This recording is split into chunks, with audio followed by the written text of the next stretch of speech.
Iran ও Israel অতীতে ছিল একে অপরের পরম বন্ধু। ইসরায়েলকে স্বীকৃতি দেয়া দ্বিতীয় মুসলিম দেশও ইরান, কিন্তু কয়েক দশক আগে থেকে সেই বন্ধুত্বে ফাটল ধরে। এরপরই হলো ইরান ইসরায়েলের গলার কাটা। সম্প্রতি ইসরায়েল ও হামাস যুদ্ধের প্রেক্ষাপটে ইরান ও ইসরায়েল বৈরিতা নিয়ে নতুন করে আলোচনা শুরু হয়। সেই উত্তাপ শেষ পর্যন্ত চরম বৈরিতায় রূপ নিয়েছে। ইসরায়েল দাবি করে আসছে হামাসের প্রধান সহায়তাকারী হচ্ছে ইরান। প্রতিষ্ঠার পর থেকেই প্রতিবেশী আরব দেশগুলোর সঙ্গে কয়েক দফায় যুদ্ধে জড়িয়েছে ইসরায়েল। হামাসকে নিশ্চিহ্ন করার নামেও বর্তমানে গাজায় অমানবিক আগ্রাসন চালাচ্ছে দেশটি। তবে এই সংঘাতে নিজেকে সরাসরি যুক্ত করেনি তেহরান, সীমাবদ্ধ ছিল হুঁশিয়ারি দেওয়ার মধ্যেই। নিরাপত্তা বিশ্লেষকদের আশঙ্কা ছিল ইসরায়েল ও গাজা যুদ্ধ হয়তো শেষ পর্যন্ত ইসরায়েল ইরান যুদ্ধে রূপ নিতে পারে। সেই আশঙ্কাই যেন সত্যি হলো।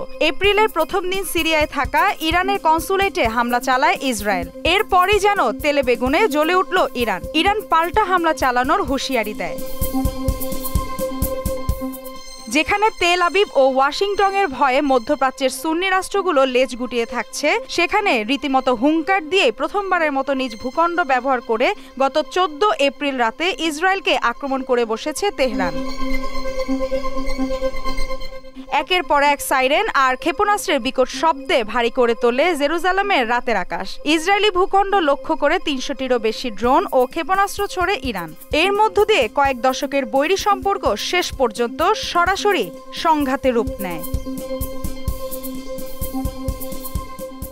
ইতিহাস বলছে 1948 সালে ইসরায়েল রাষ্ট্রকে স্বীকৃতির পর দু দেশের মধ্যে অর্থনৈতিক এমনকি সামরিক সম্পর্ক গড়ে ওঠে। এরপর 1957 সালে ইরানের গোয়েন্দা সংস্থা সাভাক প্রতিষ্ঠায় সহায়তা করেছিল ইসরায়েলের গোয়েন্দা সংস্থা মোসাদ। মূলত মার্কিন সমর্থন আদায়ের জন্য ইরান ইসরায়েলের সঙ্গে সম্পর্ক ধরে রাখায় মনোযোগী হয়।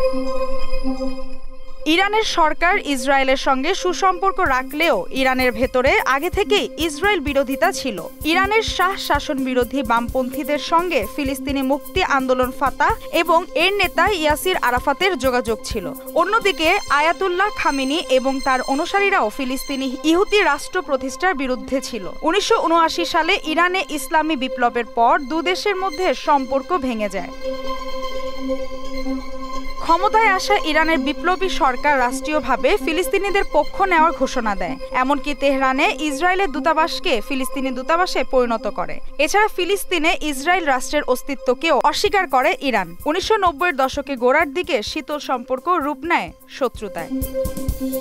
দ্বিপাক্ষিক উত্তেজনা বাড়ার পেছনে থাকা উল্লেখযোগ্য কারণগুলোর মধ্যে রয়েছে ইরানের পারমাণবিক প্রযুক্তির উন্নয়ন, লেবাননে হিজবুল্লাহ, ফিলিস্তিনে ইসলামিক জিহাদ এবং হামাসের মতো ইসলামপন্থী দলগুলোকে ইরানের সমর্থন। সেই সাথে ইসরায়েলি স্বার্থের বিরুদ্ধে পরোক্ষভাবে হামলায় ইরানের জড়িত থাকার অভিযোগ, যা মধ্যপ্রাচ্যের ভূ রাজনীতিকে ব্যাপকভাবে প্রভাবিত করেছে। মালিহা চৌধুরী, মোহনা ডিজিটাল।